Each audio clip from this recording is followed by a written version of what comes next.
Hello? My name is Marilyn Rose Monroe. I live in Pasadena, California. I'm 68 years old, and I lost my husband James 5 years ago. It was cancer. Right now, I'm standing in my kitchen. Afternoon sunlight streams through the window. On top of the refrigerator, photos of my grandchildren are held by magnets. Olivia and Max, 8 years old, 6 years old. Their smiling faces are so beautiful. I used to smile every time I looked at those photos. That was my daily routine. I was an elementary school teacher. I taught for 34 years. I loved reading books to children, especially on Friday afternoons, sitting in a circle on the rug at the back of the classroom. James always said, "You have so much patience." I don't know if that was a compliment or a concern. I think I was just used to waiting for children to find words, for spring flowers to bloom, for people to open their hearts. After James left, time moved so slowly. The house was too quiet. My son Nathan would stop by occasionally, but even that became less frequent. My daughter-in-law Tanya was always polite. "Marilyn, would you like some coffee? Drive safely." But behind that politeness, I felt a line being drawn. Invisible, but definitely there. So I made a plan. Starting 3 years ago, a family trip to Hawaii. It was a place James and I had promised to visit. When we retire, let's go to Maui. He never made it, but I wanted to show my grandchildren the sound of waves, sunsets, warm sand. I saved a little from my pension each month. I cut back on birthday gifts, ate out less. The numbers slowly accumulated. $21,763.84.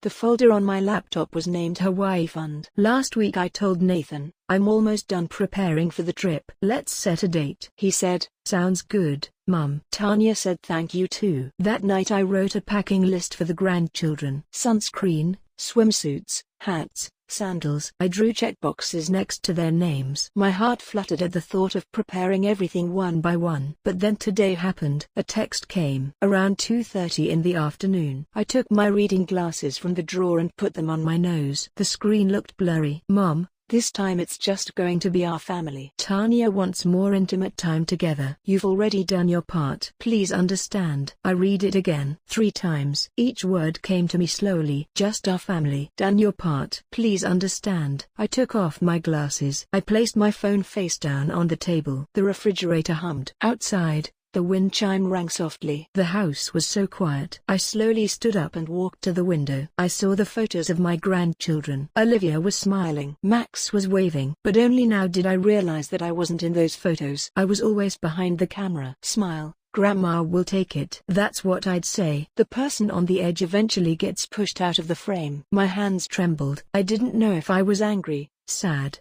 or just empty. That night I made lavender tea, James's favorite scent. I sat holding the cup with both hands. I didn't think about anything. I couldn't think. And the next morning, I turned on my laptop. The Hawaii Fund folder appeared on the screen. The number gleamed. $21,763.84.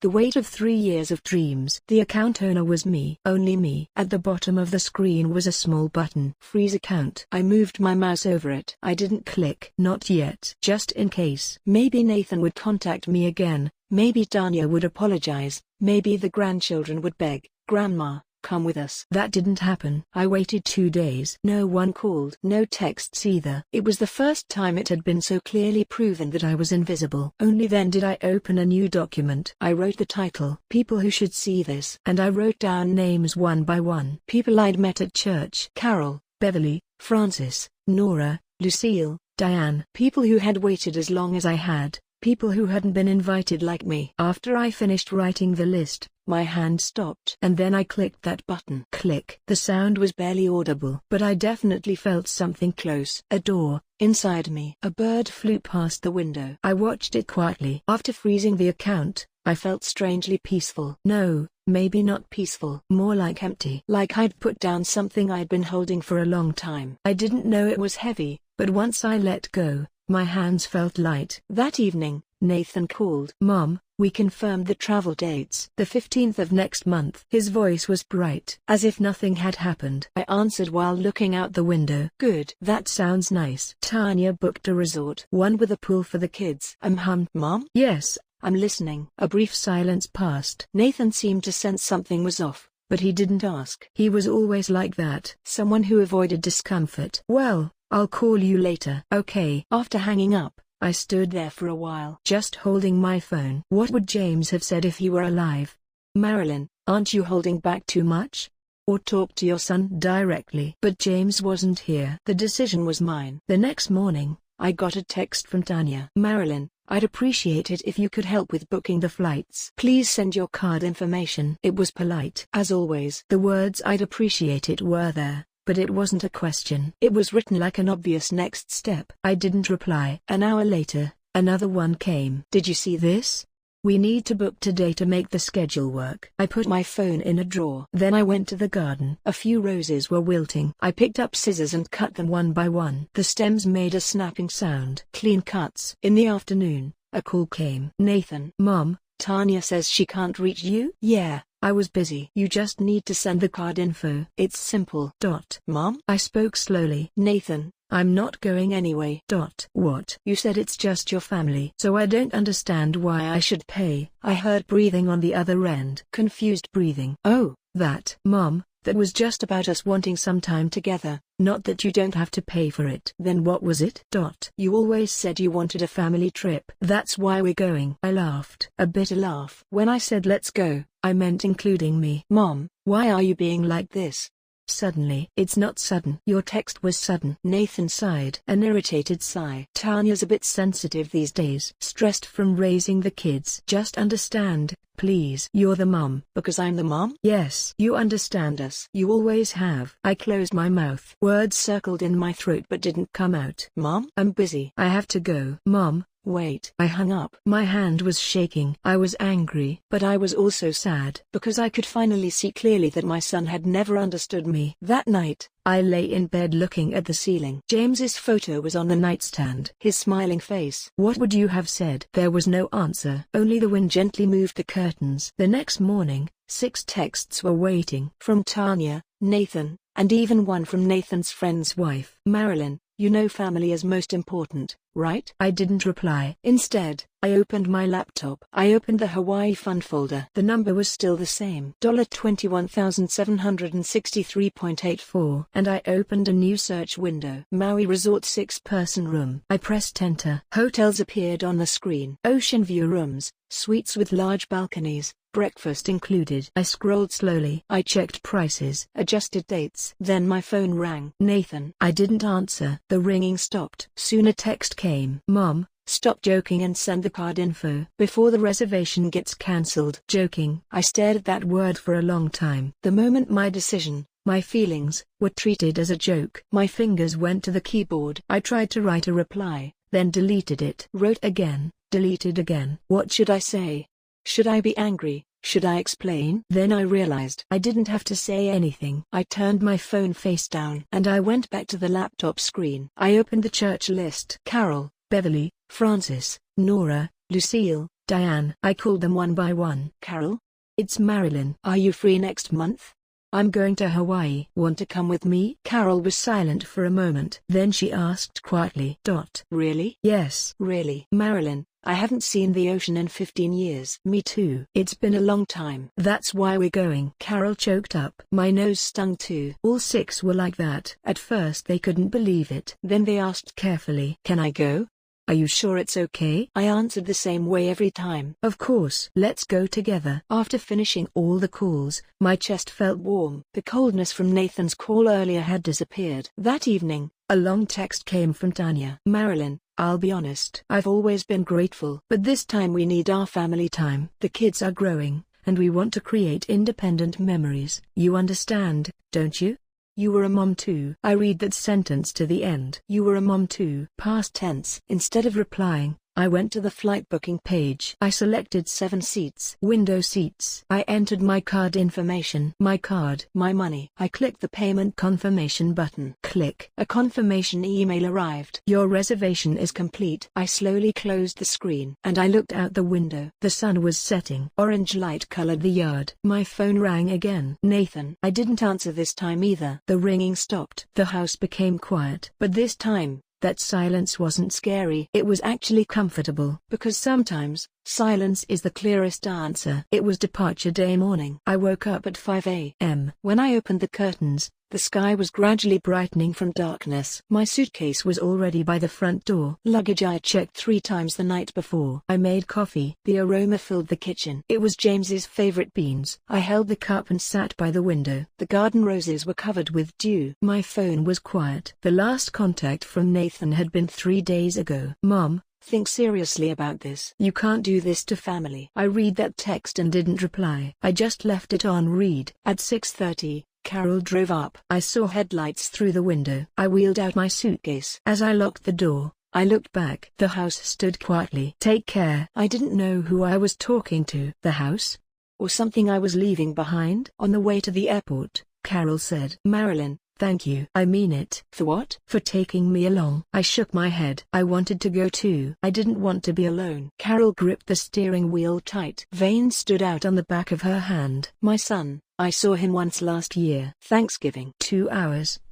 When I was getting cancer treatment, he called every day. After it ended, the calls stopped. I looked at Carol's profile. The wrinkles were deep, but her eyes looked straight ahead. I guess we're only needed when we're useful. Carol laughed softly. A bitter laugh. We met the others in the airport parking lot. Beverly, Francis, Nora, Lucille, Diane. Everyone was standing with their suitcases. Their faces gleamed with tension and excitement. Everyone's here. When I spoke, Francis's eyes reddened. Marilyn, I raised my grandchildren. 3 of them. Changed diapers, stayed up all night holding them. But this weekend's birthday party, I was the only one left out. They didn't even send photos. Diane put her hand on Francis's shoulder. We're here. We're going together. 7 of us entered the airport. We stood at the check-in counter, and my heart pounded. I handed over our passports, received tickets. 7 were printed in a row. Gate B7 for your Maui flight. Have a great trip. The employee smiled. We smiled too. It was at the security checkpoint. My phone rang. Nathan. I looked at the screen. I didn't answer. Soon a text came. Mom, where are you?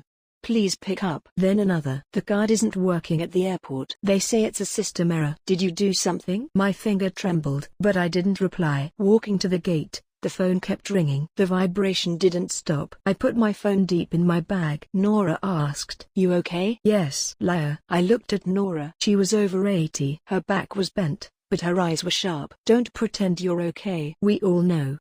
Know what? That it hurts. But that we have to go anyway. I nodded. Words wouldn't come. The boarding announcement came. We got in line. One by one we boarded the plane. When I found my seat and sat down, I could see the runway through the window. I took out my phone again. 23 missed calls. Nathan, Tanya, even one from Tanya's mother. I opened the last text. It was Nathan. Mom, please. We're at the airport now. The kids are crying. What are you doing? How can you do this to family? My chest sank at the words that Olivia and Max were crying. My grandchildren. The children I'd bought sunscreen for, bought hats for, read to every night. My hand trembled. I opened the keyboard to reply. But Beverly said from beside me. Marilyn. Yes? Kids forget quickly. Adults remember longer.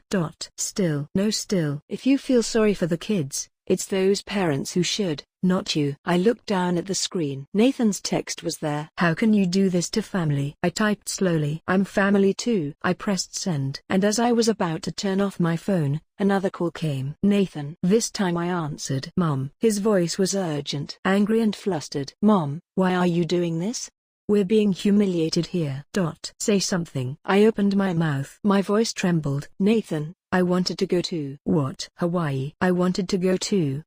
What are you talking about right now? I wanted to go with you. See the ocean with the grandchildren, have dinner together. That was my dream. Nathan sighed. Mom, we'll talk about that later. Right now the card. There is no later.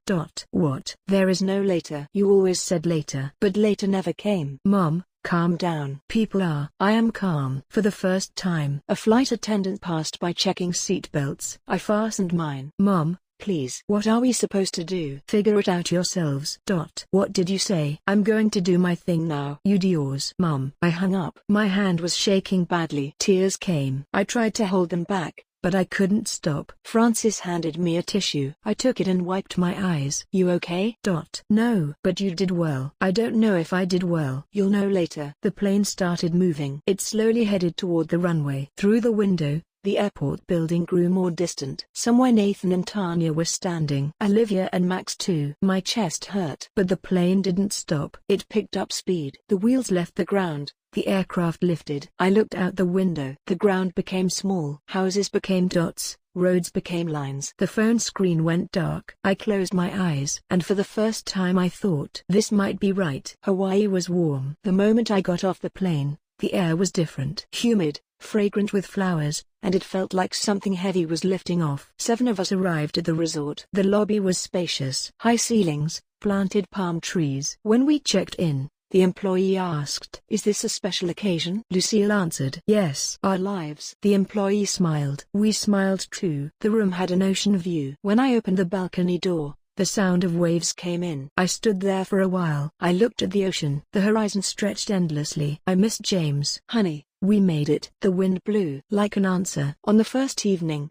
the 7 of us gathered at the restaurant. We'd reserved a long table, a window seat. The sunset was coloring the ocean orange. Nora took something out of her bag. A photo. "Let's put this here." It was James's photo. I'd brought it. "Here." Nora set it in the center of the table. Then she lit a lavender candle. "James's favorite scent." "Now it's our turn," Diane said. "For what?" "Our stories. Time to tell them." Carol started first. "My son is 42. I know his phone number, but I think I've forgotten his voice. Last Christmas I got a text. 'Mom, busy. See you next year.' But next year didn't come either." Her voice trembled. "I wait every day. Maybe he'll call today. Knock on the door." "But he doesn't. He just doesn't." Beverly said. "My daughter asks me to send money every week. She calls it an allowance. But I know it's not an allowance. It's an admission fee to see my grandchildren. If I don't send it, she won't let me see them." Frances shook her head. "I raised 3 grandchildren. Diapers, meals, school pickup, everything. But when they got to middle school, she stopped showing them to me." "We're busy, Frances." "I'm grandma." "Not Frances," Lucille said quietly. "I've never seen the ocean." "Taking care of my husband. Raising kids. Helping neighbors." "But my husband left.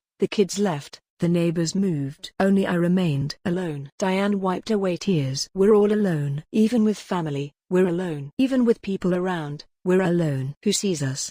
No one sees us." Nora spoke slowly. "Being invisible hurts more than dying. You're breathing, but you don't exist." The table became quiet. Only the candle flickered. I opened my mouth. I was like that too. I was invisible. My son saw me as a wallet. My daughter-in-law saw me as an obstacle. My grandchildren don't know me. Don't know what a grandmother is. My throat tightened. I saved for 3 years. $600 every month. No eating out. No new clothes, turning off lights early. I saved like that because I wanted to see my family smile. But the words stopped. Carol held my hand. But I wasn't in that picture. From the beginning. Tears came. I couldn't hold them back. I was a fool. Why did I only realize it now?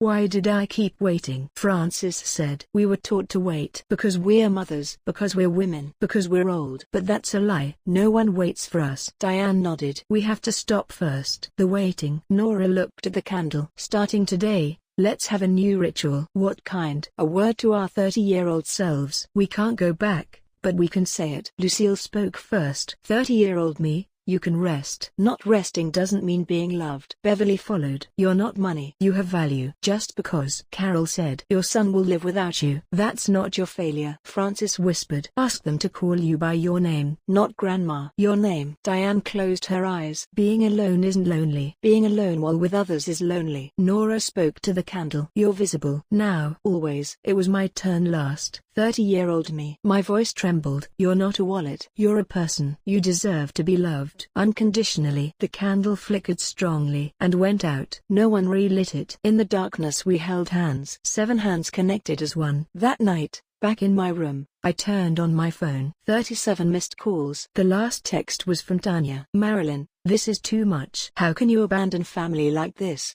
Do you know how disappointed the kids are? You ruined our vacation. You're selfish." I looked at that text for a long time. Selfish? Me? Was saving $21,763 over 3 years selfish? Was not paying for a trip I wasn't invited to selfish? I didn't write a reply. Instead I opened the window. The sound of waves came in, and I looked at James's photo. "Honey, I'm doing the right thing, aren't I?" The wind blew. "Thank you." The next morning, The 7 of us went to the beach. The sand was soft. Footprints were made and erased by the waves. Nora said, "Let's make a promise." "What?" "Never pretend to be invisible again. At least with each other." "Okay." "And meet once a month." "Where?" "Anywhere. What matters is us." The 7 of us stood in a circle. Waves wet our ankles. "We're family," Carol said. "Chosen family," I added. "Stronger than blood." We held hands. The sun rose. Light turned the ocean gold. In that moment, I knew what I'd been looking for wasn't Hawaii. It was the feeling of being invited, of having my existence acknowledged, of being seen. And now, I was seen by 7 pairs of eyes. That was enough. The day I came back from Hawaii, the house was still quiet. When I opened the front door and entered, there was a familiar smell. Lavender and old books, and curtains faded by sunlight. I put down my suitcase and opened the window. Air came in. The house hadn't changed, but I had. I went to the kitchen. I saw the grandchildren's photos on top of the refrigerator. Before,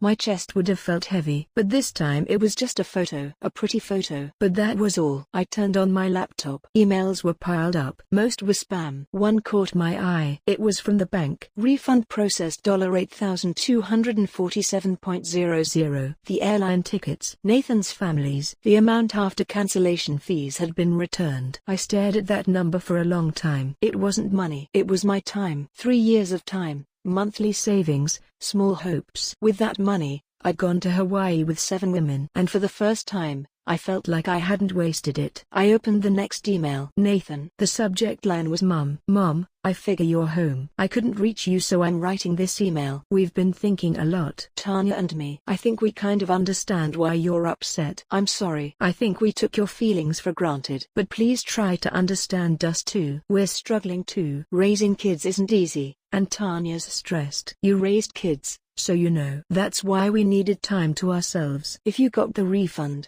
could you help us out a little? We put this trip on the card since we couldn't go, and the interest is really high. Not all of it, but maybe part of it? You don't really need to spend that much money alone anyway. Waiting to hear from you. Love you." I read it to the end. Slowly. "You don't really need to spend that much money alone anyway." I stopped at that sentence. I don't need to spend money? My life is that small? The old me would have replied, "Okay, how much do you need?" That's what I thought a mother's role was. But now was different. I closed the reply window without saving, and I got up and put the kettle on. I made iced tea. I sliced lemon, added ice, floated mint leaves. I went out to the terrace. I sat in a chair and looked at the sky. Clouds drifted slowly. Birds chirped, wind blew, the world kept turning. I didn't do anything. I didn't explain, didn't make excuses, didn't apologize. It was strangely comfortable. A few days later, Carol called. "Marilyn, want to come to my house Thursday?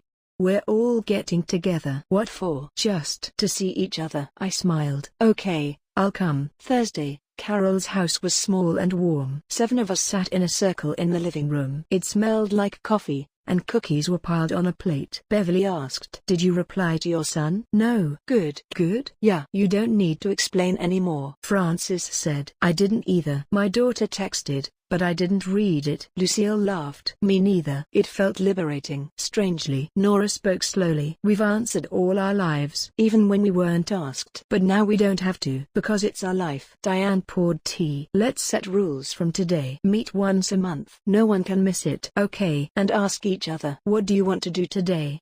Without worrying about others." The 7 nodded. Carol said, "What should we do for Christmas? Travel or a party here?" Both. Laughter erupted. Warm laughter. That night, on the way home, the moon was up. A bright moon. I stopped the car and looked for a moment. I thought of James. "Honey, I think I'll be okay now." "Even alone?" "No, not alone. I have people I chose. People who see me." The wind blew. Leaves rustled. I drove again. I arrived home and turned on the lights. The living room brightened. I opened my laptop. Nathan's email was still marked unread. I moved it to a folder. The later folder. I might read it someday, or I might not. That was my choice. I opened a new document. I wrote the title. "List for me. Tuesday every week. Library volunteer work. Sign up for watercolor class. Plant 3 more roses in the garden. Try a new cafe each month. Christmas, trip to Santa Barbara with the 7." As I wrote, the list grew longer. It was amazing that my life could hold this much. The next morning, I went to the garden. I looked at the roses. New buds had formed. Small, firm buds. They'd bloom in a few days. Even if no one watched, even if no one applauded, they'd just bloom. I hoped I could be like that too. Blooming even when invisible. Beautiful even when alone. My phone rang. Tanya. I looked at the screen. I didn't answer. Instead I watered the roses. Slowly, evenly. The sunlight was warm. Birds sang. The wind blew. The world kept turning. So did I. Except now I was at the center. Not on someone's edge, but in the middle of my own life. That evening, a text came from Nora. November meeting at my place. Day before Thanksgiving. Let's eat steak instead of turkey. I smiled and replied, sounds good. I'll bring wine. It's not that I didn't think about my grandchildren. Sometimes I seemed to hear Olivia's voice, and I missed Max's laughter. But that wasn't a reason to stop everything. Because love isn't conditional. It's not a transaction either. Love is just love. It's not given and received, it exists. And now I knew, to be loved, I had to love myself first. That wasn't selfish. It was the beginning. The sunset was setting outside the window. Orange light colored the room. I looked at James's photo. Honey, I kept our promise. I went to Hawaii. Late, but I went. And I learned. Travel isn't about the place, it's about who you go with. James in the photo was smiling. I smiled too. And I opened a new notebook. I wrote on the first page. Today, I invited myself. That sentence was everything. No explanation, no excuse, no apology needed. I wasn't waiting anymore for someone to knock on the door. Because I opened the door myself. And beyond that door, there I was. Ready to be welcomed.